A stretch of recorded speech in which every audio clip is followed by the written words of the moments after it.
जो high refresh rate display होते हैं ना वो काफी कमाल का फीचर है आजकल के स्मार्टफोन में। लेकिन देखा जाए तो ये जो फीचर है आपको रेजर फोन 1 से देखने को मिल रहा है, जो कि पहला ऐसा फोन था जिसमें 120 हर्ट्ज का रिफ्रेश रेट डिस्प्ले आया था। और 2019 में आपको काफी अलग अलग कंपनीज के काफी ढेर सारे फोन्स में देखने को मिला है। एग्जांपल एसोस के ROG फोन में 120 हर्ट्ज का डिस्प्ले है, नूबिया के फोन्स में वन प्लस के काफी सारे फोन्स है जिसके अंदर आपको 90 हर्ट्ज का रिफ्रेश रेट वाला डिस्प्ले देखने को मिल रहा है। यहाँ तक कि जो गूगल का पिक्सल 4 जो कि इंडिया में नहीं आ रहा है, लेकिन उसके अंदर भी आपको 90 हर्ट्ज का हाई रिफ्रेश रेट डिस्प्ले देखने को मिल रहा है। और तो और बात की जा कि अगली जनरेशन को जो आईफोन आएगा ना उसमें भी हो सकता है 120 हर्ट्ज का रिफ्रेश रेट डिस्प्ले देखने को मिले। तो बात की जाए 60 हर्ट्ज के ऊपर वाले रिफ्रेश रेट टेक्नोलॉजीज की, तो एक सच में एक फ्यूचर है, काफी बड़ा फीचर है और आने वाले समय में और बहुत सारे फोन्स में देखने को मिलने वाला है। और वही बात करें क्या ये गिमिक है, क्या ये सिर्फ एक मार्केटिंग टर्म है ना, तो ऐसा बिल्कुल भी नहीं है। मतलब कि मैं पिछले काफी लंबे समय से OnePlus 7 Pro को यूज कर रहा हूं, उसमें मैंने 90 हर्ट्ज के रिफ्रेश रेट को सिलेक्ट कर रखा है और जो स्मूथनेस होती है ना वो मेरे को रियलिटी में फील होती है। और अब मैं बता सकता हूं कि अगर मैं 60 हर्ट्ज वाला फोन अगर यूज करता हूं ना तो मेरे को हल्का सा स्लो या कुछ हल्का सा चीज अलग तो लगती है देखने में, क्योंकि अब 90 हर्ट्ज के यूज टू रखे। तो देखा जाए तो हाई रिफ्रेश रेट जो चीज है ना वो है तो बड़ी काम की, लेकिन फिर भी इसके साथ कुछ प्रॉब्लम्स है। सबसे पहले तो एक मिसकंसेप्शन के बारे में बात कर लेते हैं। वो ये है कि लोग ये समझते हैं कि अगर हाई रिफ्रेश रेट डिस्प्ले किसी फोन के अंदर चला गया तो ऑब्वियसली वो फोन को ज्यादा फास्ट या ज्यादा स्मूथ बना देगा। वेल ये बात पूरी तरीके से सही नहीं है। उसके साथ ही उसके अंदर जो सॉफ्टवेयर जो ऑपरेटिंग सिस्टम है ना उसे भी उस तरीके से डिजाइन करना पड़ेगा जिससे वो हाई रिफ्रेश डिस्प्ले का फायदा उठा सके। मतलब कि आप इसे ऐसे समझ सकते हैं, अगर सॉफ्टवेयर सारी चीजें सारे एनिमेशन जो भी आप फोन के अंदर कर रहे हो ना, अगर वो सब 60 हर्ट्ज पे ही रेंडर कर रहे हैं ना तो 90 हर्ट्ज या 120 हर्ट्ज रिफ्रेश रेट डिस्प्ले का कोई फायदा हुआ नहीं। सॉफ्टवेयर भी उस तरीके से बनाना पड़ेगा। और अगर सॉफ्टवेयर अगर अच्छे से तैयार नहीं है, उसे जबरदस्ती अगर आप 90 हर्ट्ज या 120 हर्ट्ज पे चला रहे हो तो कई बार आपको अजीब सी स्टटरिंग, कई बार आपको एनिमेशन के ग्लिचेस, कई बार इस टाइप की प्रॉब्लम्स भी देखने को मिलती है।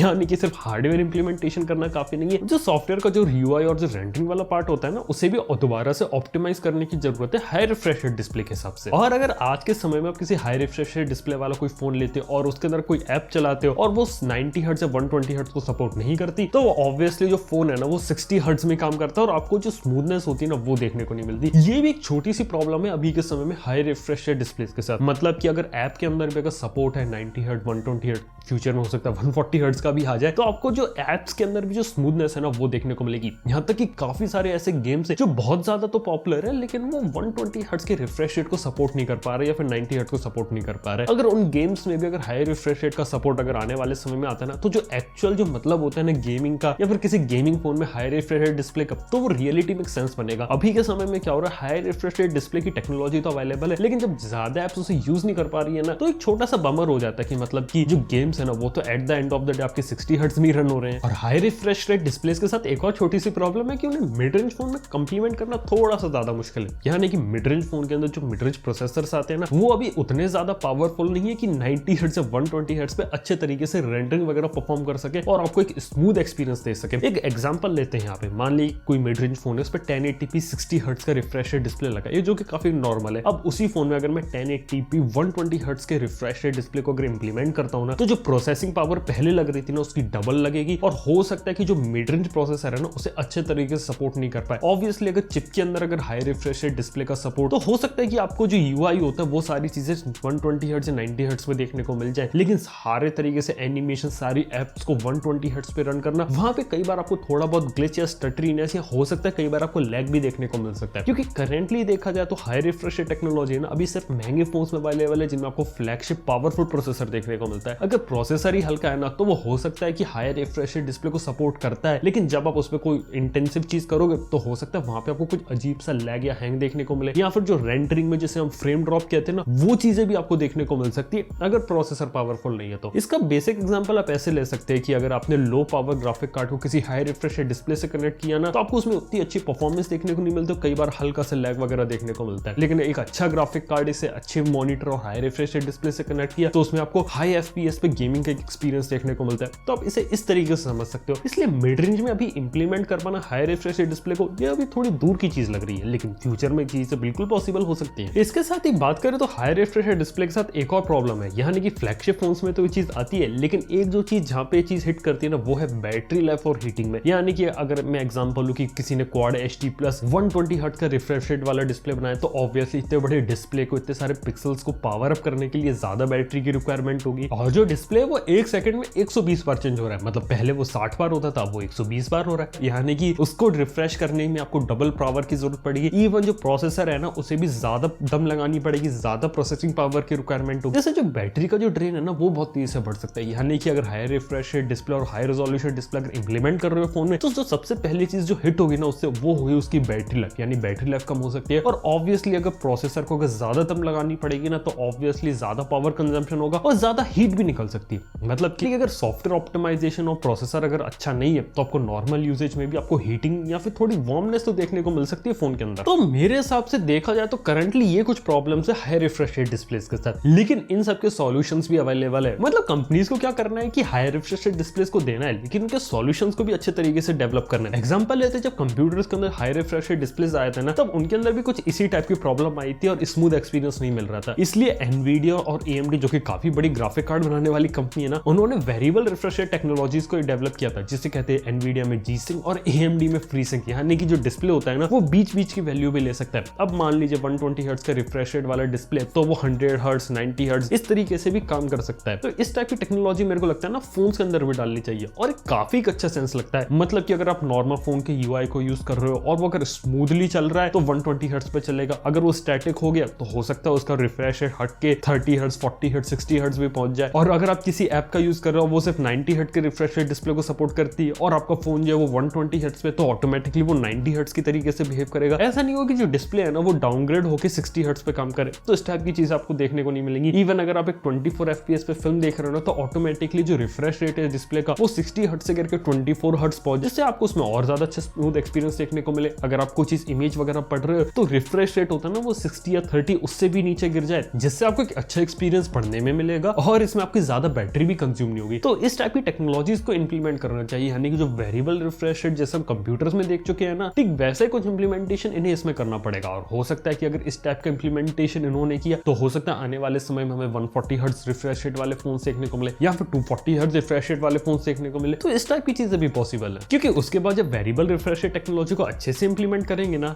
तो वो बैटरी भी बचाएगा, प्रोसेसिंग पावर भी बचाएगा। और करंटली अभी भी वेरिएबल रिफ्रेश रेट टेक्नोलॉजी है ना, वो फोन्स यूज करते हैं, लेकिन वो उस तरीके से यूज नहीं करते जिस तरीके से G-Sync और FreeSync काम करता है। अगर उस तरीके से इंप्लीमेंटेशन किया जाए ना, तो ये बहुत ही ज्यादा कमाल की बात होगी। और सबसे बड़ी बात तो देखने वाली ये होगी कि आपको सबसे कम प्राइस में, यानी कि 20,000 से कम में आपको हाई रिफ्रेश रेट डिस्प्ले कौन सी कंपनी लाके देती है। वैसे हाई रिफ्रेश रेट डिस्प्ले वाली जो टेक्नोलॉजी है ना, क्या आप इसे अपने अगले फोन में देखना पसंद करोगे या नहीं, तो बात नीचे कमेंट में बता सकते हो। वीडियो पसंद है तो लाइक कर सकते हो, चैनल को सब्सक्राइब कर सकते हो। मैं मिलता हूं आपसे नेक्स्ट वीडियो में। Good bye.